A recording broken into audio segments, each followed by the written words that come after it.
तो जी हाँ गाइस, आपने मेरे शॉर्ट वीडियो में पढ़ा होगा एनिमल सेल के बारे में, आपका सही टीचर साइंस का। तो ये हमारी दूसरी वीडियो, इसमें ये है मेरी गाइड बायो बायो और केमिस्ट्री फिजिक्स तीनों की है। दिनेश को विशेषज्ञ देख लो आप गाइस बुक, ये देखो। अब हम पढ़ेंगे प्रोकैरियोटिक सेल और यूकैरियोटिक सेल। फीचर होते हैं न्यूक्लियस, ऑर्गेनेटिक साइज, कॉम्प्लेक्स। एग्जाम्पल फीचर, इसमें जो वो वेल डिफाइंड होती है ना, न्यूक्लियस की नहीं होती है, और इसमें वेल डिफाइंड होती है, न्यूक्लियस प्रेजेंट होता है यूकैरियोटिक सेल में। प्रोकैरियोटिक सेल में न्यूक्लियस नहीं होता है। जो ऑर्गन होता है मेम्ब्रेन बाउंड ऑर्गेनम एब्सेंट होता है, और इसमें मेम्ब्रेन बाउंड ऑर्गेनम प्रेजेंट होता है। और साइज में प्रोकैरियोटिक सेल आपका छोटा होता है, यूकैरियोटिक सेल बड़ा होता है। ये होता है 1 × 10 mm, ये होता है 10 × 100 mm का, ठीक है। आपको मैं बेसिक बेसिक चीज बता देता हूँ आपको, जैसे कि अभी हुआ था, आपको हो सकता है यूटी हुआ होगा इस चैप्टर का। बेसिक चीज है plant cell, animal cell. Plant cell में क्या होता है, सेल वॉल होता है, एनिमल सेल में नहीं होता है। प्लास्टिड्स होती है प्लांट सेल में, एनिमल सेल में नहीं होता है। मॉलिक्यूल्स क्या होते हैं, लार्ज सेंट्रल मॉलिक्यूल्स होती है, और एनिमल सेल में स्मॉल होता है और एब्सेंट होता है। शेप कैसी होती है, फिक्स्ड होती है रेक्टेंगुलर में। एनिमल में कैसी होती है, usually in regular rounder ball, round होती है, या फिर ओवल अंडे जैसे शेप देखा है ना आपने, वैसा होता है एनिमल सेल का। ये रहा एनिमल सेल का तो क्या कहते हैं इसे डायग्राम, जो कि मैंने शॉर्ट वीडियो में आपको दिखा दिया। प्लांट सेल का इसमें गिवन नहीं है शायद डायग्राम, हाँ नहीं है गिवन। ये देखो गाइस, ये माइक्रोकॉन्ड्रिया को खोल के दिखाया हुआ है, ये माइक्रोकॉन्ड्रिया को ना इसमें खोल के दिखाए हुए, या फिर टिश्यूज है। सेल डिवीजन में माइटोसिस और मियोसिस होते हैं, दो तरीके के होते हैं सेल डिवीजन, माइटोसिस और मियोसिस। माइटोसिस जो होता है ना, वो सिर्फ डॉटर सेल होता है, दो डॉटर सेल प्रोड्यूस करता है, लेकिन जो माइटोसिस होता है वो 4 डॉटर सेल प्रोड्यूस कर देता है।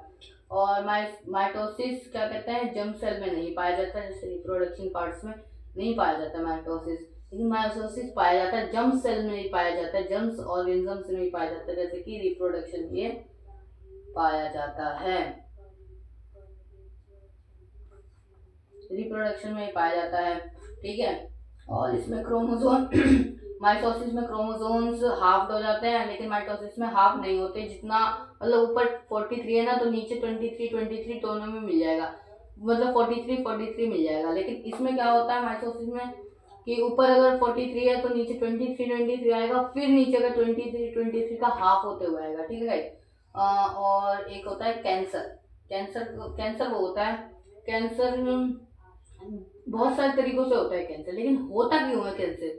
कैंसर उसे कहते हैं जो अब सेल डिवीजन हो रहा है, मान लो, ठीक है, सेल डिवीजन हो रहा है, अगर वो ब्रेक लगाना भूल जाए तो कैंसर बनता जाता है। एक जगह वो ट्यूमर बन जाता है, जैसे आपने ब्लड ट्यूमर सुना होगा, ब्रेन ट्यूमर सुना होगा। अगर सेल डिवीजन अपने ब्रेक लगाना भूल जाता है, कंट्रोल करना भूल जाता है, तो ट्यूमर बढ़ता जाता है।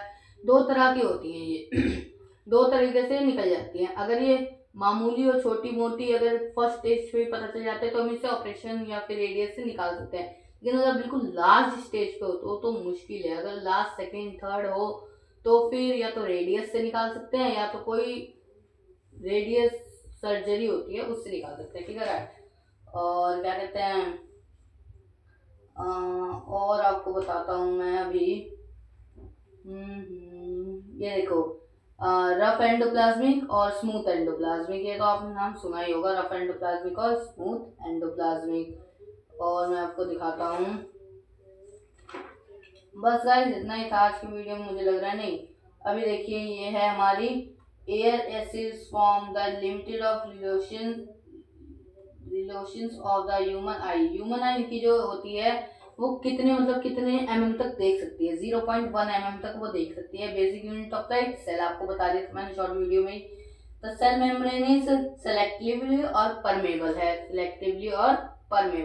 ठीक है गाइस। इतना ही आज की वीडियो में, हमारी लॉन्ग वीडियो थी जो इतना ही है, ठीक है। मैं आपका साइंस और फिजिक्स केमिस्ट्री का टीचर, बाय बाय, मिलते हैं अपने अगले वीडियो में। मैं साइंस का टीचर सनी राज।